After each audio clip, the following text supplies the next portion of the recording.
बिस्मिल्लाहिर्रहमानिर्रहीम। मैं समी इब्राहिम हूँ और हाज़िर खिदमत हूँ 66 न्यूज़ के एक बुलेटिन के लिए। इम्पॉर्टेंट डेवलपमेंट है सुप्रीम कोर्ट ऑफ पाकिस्तान में। आज एक ऑर्डर जारी किया है और उसके तहत 8 मेंबर बेंच चीफ जस्टिस की सरबराही में कल 11 बजे जो सुप्रीम कोर्ट के कवानीन में तब्दीली करने की कोशिश की गई है पार्लियामेंट में, उस मामले को देखेगा। पिटिशन्स उस पर फाइल हुई थी।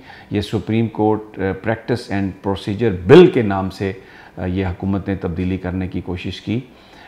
आइनी माहिरीन का ख्याल है कि इसके लिए 2/3 मेजॉरिटी चाहिए और आइन में तरमीम चाहिए, लेकिन हुकूमत ने एक्ट ऑफ पार्लियामेंट के ज़रिए इसको पहले कौमी असम्बली में पास करवाया, फिर सेनेट में पास करवाया, सदर मुमलिकत को भेजा। सदर ने इस पर दस्तखत नहीं किए, इसको वापस भेजा तो जॉइंट सेशन पार्लियामेंट का उसमें इसको अप्रूव करवाया गया। और उसके बाद हुकूमत ने दावा किया कि अगर 20 अप्रैल तक सदर इस पर दस्तखत नहीं करेंगे तो ये कानून बन जाएगा, जिसके बाद बहुत सारे जो इख्तियारात हैं चीफ जस्टिस से वो छीन लिए जाएंगे और बहुत सारे वो लोग जिन्हें 184(3) के तहत सज़ा हो चुकी है, जिनमें नवाज शरीफ साहब हैं, जहांगीर तरीन साहब हैं और बहुत सारे लोग हैं, उनको अपील का हक मिल जाएगा। तो हुकूमत ये कहती है कि 20 अप्रैल को यह नाफुजुल अमल हो जाएगा। इसको चैलेंज किया गया तो इस पर 8 मेंबर बेंच के नाम हैं। ये सरबराह होंगे chief justice Umar Ata Bandial, justice Ijazul Ahsan, justice Munib Akhtar, justice Mazahar Ali Naqvi, justice Mohammad Ali Tahir, justice Ayesha Malik साहबा, जस्टिस सैयद हसन रिजवी साहब और जस्टिस शाहिद वहीद साहब। कल 11 बजे ये इसको टेकअप करेगा। इम्पॉर्टेंट डेवलपमेंट है।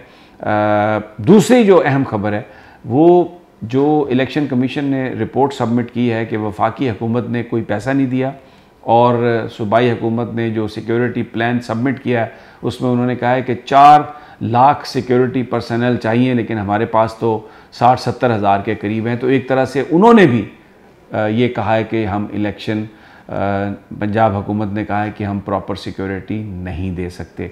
तो इस पर आज ये कल रिपोर्ट पेश की गई थी। आज सुप्रीम कोर्ट ऑफ पाकिस्तान में चीफ जस्टिस साहब ने इसका ऑर्डर जारी किया है और ये कहा है कि बज़ाहिर ऐसा लगता है बादियों नज़र में कि जो सुप्रीम कोर्ट के अहकामात हैं उसकी हुक्म अदूली की गई है और इसके लिए उन्होंने गवर्नर स्टेट बैंक और उनके जो सेकंड इन कमांड हैं, सेक्रेटरी फाइनेंस और उसके बाद जो दूसरे सीनियर मोस्ट ऑफिशियल हैं, DG law election commission of Pakistan and secretary law and secretary election commission of Pakistan, इनको नोटिस जारी किए हैं कि ये इन पर्सन आएँ चीफ जस्टिस साहब के चैम्बर में। स्टेट बैंक के गवर्नर को ये कहा गया है कि वो सारी तफसीलात लेके आएँ कि पाकिस्तान हुकूमत के कितने फ़ंड्स हैं उनके पास जिनको वो होल्ड करते हैं और कौन से कानून के तहत। इसी तरह फाइनेंस मिनिस्ट्री को ये कहा गया है कि वो सारी तफसीलात लेके आएँ फाइनेंशियल इश्यूज़ की, कितना पैसा है, कितनी रिसीट्स हैं और किस तरीके से ये मामलात को देखा जा रहा है, वो भी ये लेके आएँ। अदालत ने जो अपने फ़ैसले में ये कहा है कि ये जो हुक्म अदूली की गई है, डिसओबीडियंस का वर्ड यूज़ किया है, कि इससे मुल्क में जो इंतखाबात होने थे उसकी वो जेपरडी में आ गए हैं, उनका जो इनेकाद है वो ख़तरे में पड़ गया है। तो ये बहुत अहम मामला है और इसमें जिन लोगों ने डिसओबीडियंस की है, जिन लोगों ने हुक्म अदूली की है या वो लोग जिन्होंने इस हुक्म अदूली की हमायत की है, इंस्टिगेट किया है और किसी तरीके से इसको उन्होंने इनकरेज किया है, वो उनके हवाले से भी कार्रवाई होगी। और जो हुक्म अदूली के बाद क्या होता है, ये मामला ऑलरेडी सेटल्ड है, ये तयशुदा है और इसको पता है सबको कि इसके नतीजे में क्या होता है। तो इसलिए ये वो लोग जिन्होंने इसमें किसी न किसी तरह से पार्टिसिपेट किया है और हिम्मत बंधाई है हुकूमत की, वो भी उनके साथ भी इसी तरह का सलूक होगा।